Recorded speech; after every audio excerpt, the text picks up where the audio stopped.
Ndi niteka n'umunezero nsubire ngusuhuze nkuhakaze nshuti mukunzi wacu wowe ubandanya kumwe natwe ngaha kuri ino mboneshakure igushikiriza amakuru ibiganiro ndetse n'inkuru bigezweho biriko bivugwa irya nino mu gihugu c'u Burundi no hakurya y'imbibe z'igihugu c'u Burundi mu yandi makungu. Ndaguhaye kaze, ndaguhaye mwiriwe neza cange mwaramutse bivanye n'aho udukurikira uherereye kuri uwu munsi igenekerezo rya 13 ruheshi 2024. Ico utegerezwa gusa no gufyonda sabone cange subscribe nawe utarafyondako hama ukabandanya ushikirwa n'amakuru ibiganiro ndetse n'inkuru tubandanya gushikiriza bivugwa irya nino mu gihugu c'u Burundi no hakurya y'imbibe z'igihugu c'u Burundi mu makungu ya kure. Ndakwipfurije kubandanya uraroranirwa ndetse no kubandanya uragira ibihe vyiza n'umunsi mwiza. Ano makuru rero harabafatiye ku ngingo nkuru zikurikira. Umukuru w'urwego rw'abashehe mu Burundi hasaba ko abayisilamu boza barashigwa mu nzego zo hejuru z'igihugu nko mu baserukira igihugu mu makungu. Hassan Nyamweru arongoye urwo rwego hasigura ko bashizwe muri izo nzego bofasha vyinshi mu iterambere ry'igihugu. Atanga akarorero nko guserukira igihugu neza mu bihugu vy'Abarabu aho ururimi rw'Icarabu bo baba baruzi gutyo bigafasha kuryosharyosha abanyamitahe maze bakaza gukorera mu Burundi. Umukuru w'igihugu c'u Burundi Evariste Ndayishimiye haremera akazi ko mu bayisilamu harimwo incabwenge kandi hari n'abajejwe amabanga akomeye, ariko kandi ngo iki gihe nta kuraba ivy'amadini hashirwa imbere ababishoboye. Vyinshi kuri iyo nkuru ni mukanya mu buryo burambuye ntuje kure. Nayo kandi igitigiri c'abanyeshure biga baba mu mashure y'uburaro kigiye kongerezwa nayo uburaro muri kaminuza butunganywe ugushasha. Ivyo ni ivyashikirijwe n'umushikiranganji w'indero François Havyarimana aho yariko amenyesha kuri uwa 11 ruheshi 2024 ko ca kigo cubakwa i Rusi kizokwigisha imyuga hariya Karusi kigiye gutangura. Uwo mushikiranganji yavuze ko kandi hagiye kongerezwa ibitigiri vy'abana biga baba mu ndaro mu ntumbero yo guha indero n'inyigisho akanovera. Rero ngo hari ibiriko birakorwa kugira abatora ibibazo vya leta babe benshi muri kaminuza, rero ngo n'ivy'uburaro bigiye gutunganywa ugushasha. Ariko François Havyarimana ahamagarira abanyamitahe guhurumbira ico gisata kugira gitere imbere. Vyinshi kuri iyo nkuru navyo ni mukanya mu buryo burambuye ntuje kure. Nayo kandi integuro y'itegeko rigena amafaranga leta izokoresha mu mwaka w'ibihumbi 2024 ushira umwaka w'ibihumbi 2025 izokwigwa n'inama nshingamateka ku wa kane. Inama nshingamateka yakoranye kuri uwu wa 11 ruheshi 2024 irongowe n'umukuru wayo Gérase Daniel Ndabirabe kugira ishira habona ibikorwa bitegekanijwe kurangurwa kuva ku wa 10 gushika ku wa 28 ruheshi 2024. Muri ivyo bizorangurwa hakaba harimwo itegeko rigena amafaranga leta izokoresha mu mwaka w'ibihumbi 2024 gushira umwaka w'ibihumbi 2025 rizokwigwa ku wa 13 ruheshi 2024. Mu bindi bitegekanijwe kuzokwigwa n'abo baserukira abanyagihugu turi bubigushikirize ngaha kuri no mbonesha kure mu buryo bw'idonido ntuje kure. Nayo mu bindi kandi umurwi CNIDH ujejwe agateka kazina muntu mu Burundi umenyesha ko watangajwe no kuba warakorowe mu kibanza ca B. Ivyegeranyo watanze vyerekana ivyo uwo murwi wakoze mu bijanye n'agateka kazina muntu mu Burundi ngo vyoba bitisunzwe. Umuyobozi mukuru wa CNIDH Sixte Virginie Muraba yabishikirije kuri uwa 10 ruheshi 2024 mu kiganiro yahaye abamenyesha makuru mu ntumbero yo gutanga umuco ku bijanye n'ikororwa ry'amanota statut B ry'umurwi aramutswa.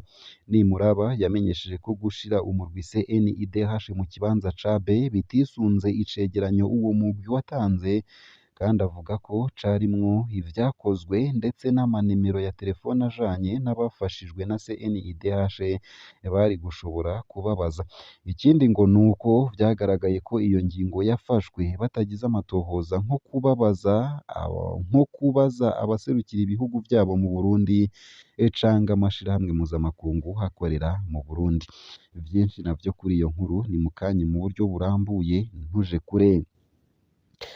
Nayo mu yandi makuru kandi ariko aravugwa hanze y'imbibe z'igihugu c'u Burundi nuko mu Buganda amabisi manini manini akoresha umuyagankuba yatanguye kunguruza abantu.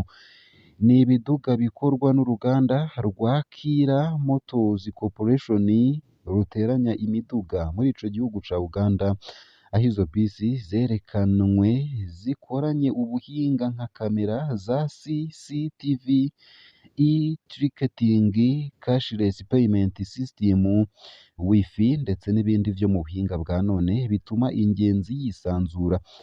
Izo zifise ubushobozi bwo gutwara abantu 56 ikagenda gushika ku birometero 200 mu gihe bateri yayo yuzuye umuriro. Kuri uyu wa munani Ruheshi 2024 igihe bisi umunani za mbere zerekanwa, umuyobozi mukuru wa Kira Motors Profeseri Sandy Stevens Trikodritogibowa akaba yaravuze ko zizofasha muri iki gihe ibitoro bizimvye kandi zigafasha no mu gukingira ibidukikije na cane cane ingaruka ziva kw'ihindagurika ry'ikirere. Ese ivyo mubona hano iwacu naho vyoba bikenewe? Twandikire unyuriye munsi y'ino video. Si ayo gusa, ayo hamwe n'ayandi ni mu kanya mu buryo burambuye, ntuje kure. Ico utegerezwa gusa ni ugufyonda sabone canke subscribe, nawe utaravyondako hama ukabandanya ushikirwa n'amakuru, ibiganiro ndetse n'inkuru tubandanya gushikiriza bivugwa irya nino mu gihugu c'u Burundi no hakurya y'imbibe z'igihugu c'u Burundi mu makungu ya kure. Ano makuru ku buryo burambuye nunyemerere nyatangurire kuri no nkuru ivuga ko umukuru w'urwego rw'abashehe mu Burundi asaba ko abayisilamu boza barashigwa mu nzego zo hejuru z'igihugu nko mu baserukira ibihugu mu makungu.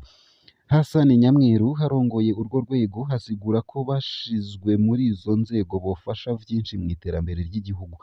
Atanga akarorero nko guserukira igihugu neza mu bihugu vy'Abarabu aho ururimi rw'Icarabu bo baba baruzi, gutyo bigafasha kuryosharyosha abanyamitahe maze bakaza gukorera mu Burundi. Umukuru w'igihugu c'u Burundi Evariste Ndayishimiye aremera akazi ko mu bayisilamu harimwo incabwenge kandi hari n'abajejwe amabanga akomeye, ariko kandi ngo iki gihe nta kuraba ivy'amadini hashirwa imbere ababishoboye. Ivyo bikaba vyarashikirijwe kuri uwa 11 Ruheshi ku mugwa mukuru wa politike i Gitega mu nama umukuru w'igihugu yagiranye n'abaserukira abandi mw'idini rya Isilamu mu ntumbero yo kubaha akaryo ngo baterere ivyiyumviro vyotuma igihugu gitera imbere. Ese ico gisabo c'abayisilamu mucumva gute? Twandikire unyuriye munsi y'ino video muri commentaire. Nayo kandi igitigiri c'abanyeshure biga baba mu mashure y'uburaro kigiye kongerezwa, nayo uburaro muri kaminuza butunganywe ugushasha. Ivyo ni ivyashikirijwe n'umushikiranganji w'indero François Havyarimana aho yariko amenyesha kuri uwa 11 Ruheshi ko ca kigo cubakwa i Rusi kizokwigisha imyuga hariya Karusi kigiye gutangura.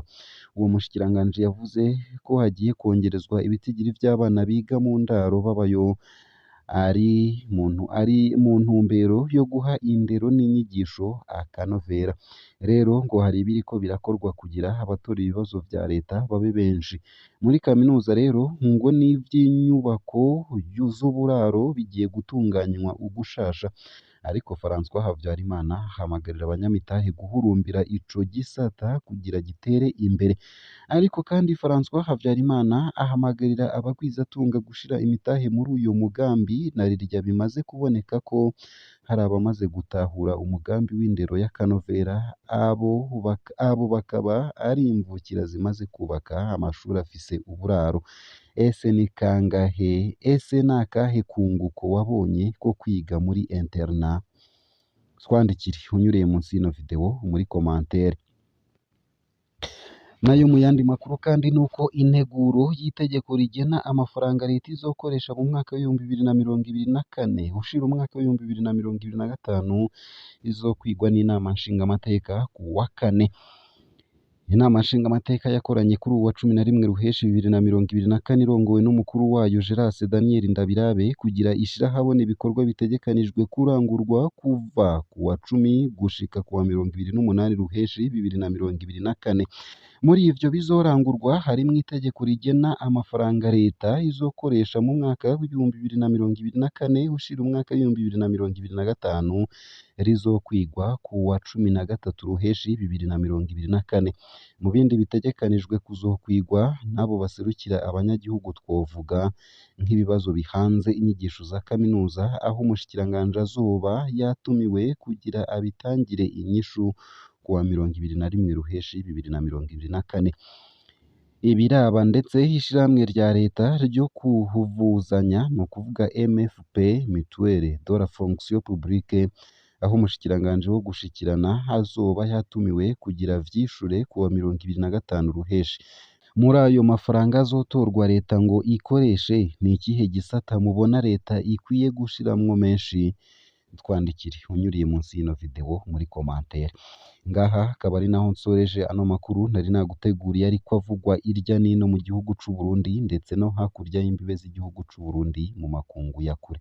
Ico utegerezwa gusa ni ugufyonda sabone canke subscribe, nawe utarafyonda ko hama ukabandanya ushikirwa n'amakuru, ibiganiro ndetse n'inkuru tubandanya gushikiriza biba biriko bivugwa irya nino mu gihugu c'u Burundi mu bisata bitandukanye, nk'igisata ca politike, igisata c'umutekano, igisata c'agateka kazina muntu, igisata c'ubutunzi, igisata c'imigenderanire n'ayandi makungu, igisata c'uburimyi n'ubworozi, igisata c'imibano ndetse n'ibindi bisata bitandukanye nk'inkino, indero ndetse yewe n'ibindi. Ndakwipfurije rero kubandanya uraroranirwa ndetse no kugira ibihe vyiza n'umunsi mwiza w'uwu munsi, igenekerezo rya 13 Ruheshi 2024.